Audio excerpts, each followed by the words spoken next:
Hello everyone, I'm William here, and I'm with Mr. Stephen, who is the head judge of this event, COE 2021. Sorry. Yes, Stephen, maybe you want to introduce what is the Cup of Excellence actually, because this is the first time in Indonesia, and a lot of Indonesian people that they don't know what is the event. Yeah, so Cup of Excellence has been around for about over 20 years now. It started in Brazil in 1999, and really it's much easier now, but in 1999 there was no Facebook. Yeah. And many farmers, didn't have a good way of connecting with roasters, and roasters didn't have a good way of connecting to farmers. So George Howell, who is one of the people who kind of pioneered the idea of micro lots and farmer relationships, he had sold his company in the U.S. and focused on connecting farmers and roasters, and this was the kind of the avenue that he used, and this eventually became the Cup of Excellence. So essentially, in any country that participates in the competition, any farmer could submit their coffee for free to the competition. At first, a very small sample, and then after the coffees passed through the pre-selection round, which is what we just completed here this week, those coffees all go into a bonded warehouse, and then they get cupped several times. And I think a lot of people are confused about why is there so much cupping, but it's really important. I've been tasting coffee for 20 years, but there's no single cupper in the world who is the ultimate cupper. The best cupper is the group cupper. I mean, that's something that's very important to us at Cup of Excellence. There's other types of coffee competitions out there, but I think what makes Cup of Excellence really different is the number of times these coffees are cupped, the attention we pay to the details of the roasting of the coffee and the physical aspects of the coffee. And that's all great. I mean, the competition is a great part, but I think for the farmers, the best part is the auction. Because once we present our scores sort of to the world, then buyers who buy really nice coffees all over the world receive these samples, and then they can cup them on their own still and decide what the quality is. And then there's an internet auction. And we all get excited about the cupping, but for the farmers, the auction's the most important part, because that's if a farmer does well in Cup of Excellence, it's kind of like winning the lottery. It is. You can do everything right and you can do everything perfect, but it's always a certain set of circumstances that produce these incredible coffees. And in the auction, the final price, 85%, goes directly back to the farmer. And that's a bit of why the competition costs a bit to run, because we have auditors. I don't know anything about the coffees we tasted this week. I know nothing. I don't ever want to know nothing unless there's some kind of an emergency I need to know, because we want to make sure that the farmer who produced the coffee is rewarded for that and rewarded well for that. We are very exciting to know what is the result for this competition. I want to know what do you see so far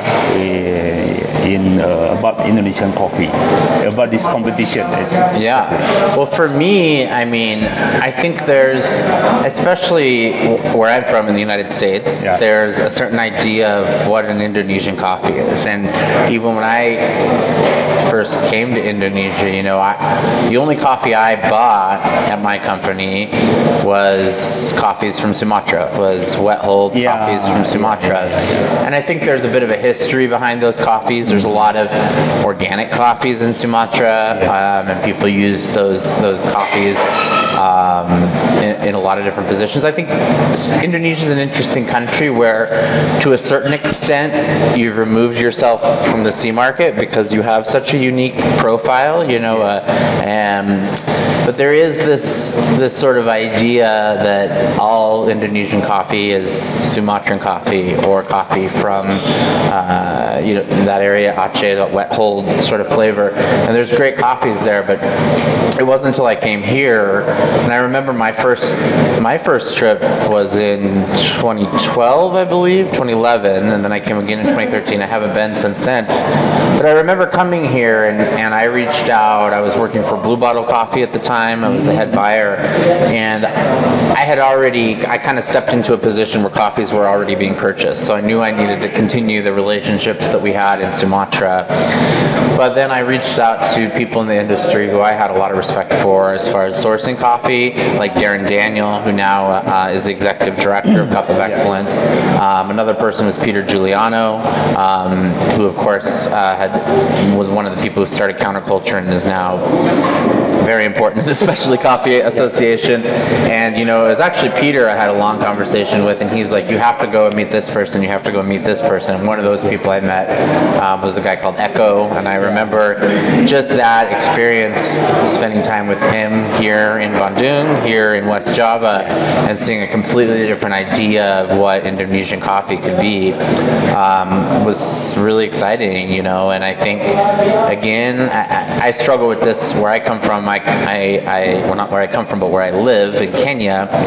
There's a lot of, we have, I think 22 different counties in Kenya that grow coffee, but most buyers only know about one area in Kenya, and we have a huge diversity of flavor profiles. They're same here. You have, what is it, 1, 2, 3, 4, 6 islands, I think, that are growing coffee. And if you ask anyone to name any island that's not Sumatra, they probably don't know. And so for me, seeing especially the diversity of flavor in these naturals, it's really exciting. And I think even if people aren't buying the coffees in the auction, they're going to learn that there is so much diversity here. And as I was just talking about, there was coffees today that tasted like Ethiopian coffees to me, and that's mind-blowing for me. So I think for the coffee world, seeing what there is to offer here, and also the first year we had 146 coffees. I have a feeling we're going to see a lot more and a lot more diversity come through. We hope in the next competition will be more and more farmer can compete here.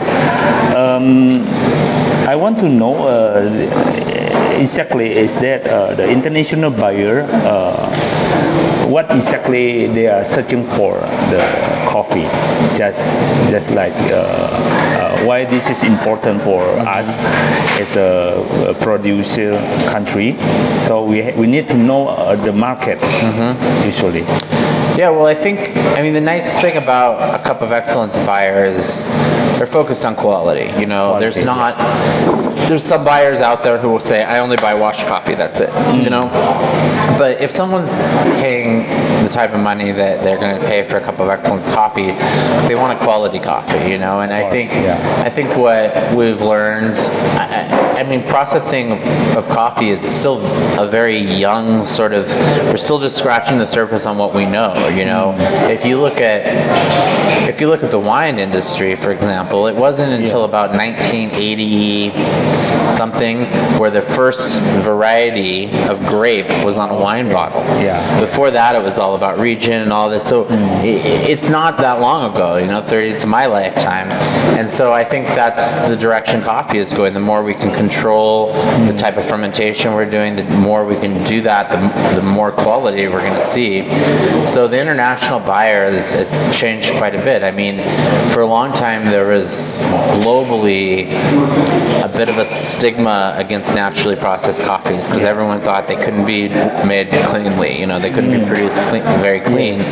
And even in some countries in Latin America, there's still laws against producing naturally processed coffees because of this idea that it's going to impact the overall quality of coffee from that country. But I think as people become more conscious of especially the environment and realizing that washed coffees use a lot of water and they can contaminate things, that there's a lot of different ways you can produce quality coffee in a sustainable, environmentally friendly way, and I think that's the direction the industry is going. And people who are at the top of the industry and buying these top types of coffee understand that. And so I think, every year I sometimes I don't go to the conferences every year. Of course, the last couple of years there haven't been any because of COVID. But even before that, it was really shocking for me. I think it was 2019, I went to the World of Coffee in Berlin. And it had been maybe 2 or 3 years since I'd been to a coffee show. But even in that short amount of time, it was crazy to see how many different processes these baristas were making for me. It was really kind of exciting to see, like, wow, in 2 years, the whole game has changed, you know? Yeah. So in the specialty coffee industry, it's changed a lot from when you are now. I remember, I mean, when I started, I remember going, it's changed so much. I mean, everything from processing to brewing coffee. I remember going to an event, driving 4 hours, and this has nothing to do with processing, but I remember driving 4 hours in about 2003 or 4 to go see my first refractometer, which at the time cost something like $8,000. I mean, because it was that technology has become cheaper because of cell phones, really. It's the same type of technology. And, you know, I remember seeing this, I was like, oh, this is neat, but no one's ever going to actually use one of these things in the real world, you know?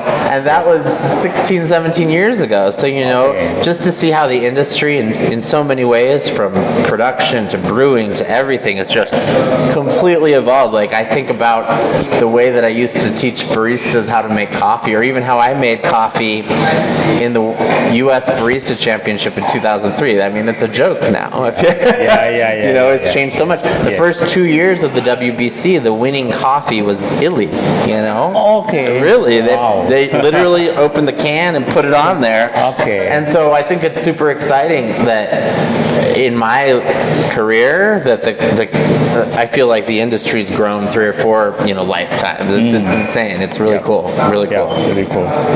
So, how about the competition so far? Is that as what you are expecting for Indonesian coffee?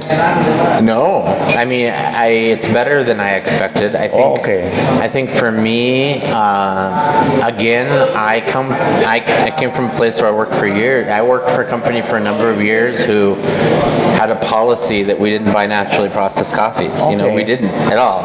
And again, I think the challenge here in this country, the sort of a double-edged sword, is that you have all these islands and diversity and different processes, but then it is hard to run a competition like this because you have to pick a time to run it, and it's going to be better for some farmers than others.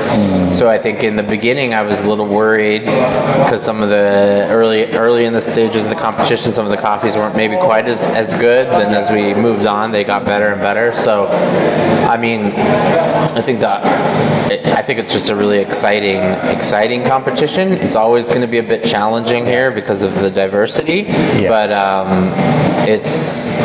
honestly, I expected a lot more.